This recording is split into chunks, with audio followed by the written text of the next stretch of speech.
அஸ்ஸலாமு அலைக்கும் வரஹ்மத்துல்லாஹ். பொருளாதாரத்தை நேசிக்காத எந்த ஒரு மனிதனும் இருக்க முடியாது.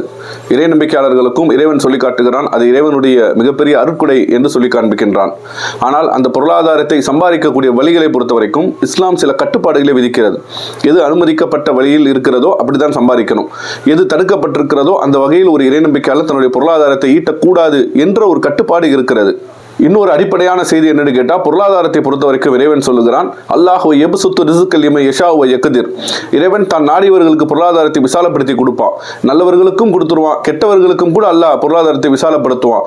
அதே போன்று தான் நாடியவர்களுக்கு, நல்லவர்களுக்கும் சரி கெட்டவர்களுக்கும் சரி, பொருளாதாரத்தை குறைத்தும் இறைவன் கொடுப்பான். முயற்சிக்க வேண்டியது மனிதனுடைய கடமை, பொறுப்பு. ஆனால் அதே நேரத்தில் நமக்குரிய ரிஸ்கை, நமக்குரிய பொருளாதாரத்தை வழங்குவது என்பது இறைவனுடைய நாட்டம். இறைவன் தான் நாடியவர்களுக்கு தான் அதை வழங்குகிறான். அப்படி குறைவாக கொடுக்கப்பட்ட ஒரு மனிதர் தான் அதிகமாக சம்பாதிக்க வேண்டும் என்று வரம்பு மீறி ஹராமான வழியில் தன்னுடைய பொருளாதாரத்தை ஈட்டக்கூடாது. ஏனால் அல்லாஹ்வுடைய தூதர் கடுமையாக எச்சரிக்கிறார்கள், யார் ஒரு அடியான் இந்த உலகத்தில் ஹராமான வழியில் சம்பாதிப்பாரோ அவனுடைய பிரார்த்தனை இறைவன் ஏற்றுக்கொள்வதில்லை. அப்ப நாம் சம்பாதித்து நல்ல பொருளாதாரத்தை ஹராமான வழியிலே ஈட்டிவிட்டோம் என்று சொன்னால் உலகத்தில் நல்லபடியாக சுகபோகமாக வாழலாம்.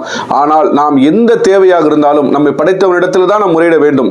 படைத்தவன் மூலமாக தான் நாம் பெற இயலும். ஆனால் படைத்தவன் நம்முடைய கோரிக்கையை, பிரார்த்தனை செவியேற்க மாட்டான் என்று சொன்னால் இந்த ஹராமான பொருளாதாரம் நமக்கு மிகப்பெரிய பாதிப்பை நமக்கு ஏற்படுத்தும். அதனால் ஒரு இறை நம்பிக்கையாளர் இந்த உலகத்தில் வாழுகின்ற போது பொருளாதாரத்தை ஈட்டக்கூடிய விஷயத்தில் ரொம்ப கவனமா இருக்கணும். ஒவ்வொரு கட்டத்திலும் இது ஹலாலா ஹராமா, இது இறைவன் தடுத்த வழியில் இருக்கிறதா, இறை தூதர் தடுத்த வழியில் இருக்கிறதா என்பதை பார்த்து அதன் அடிப்படையில் தங்களுடைய வாழ்க்கையை அமைத்துக் கொள்ள வேண்டும்.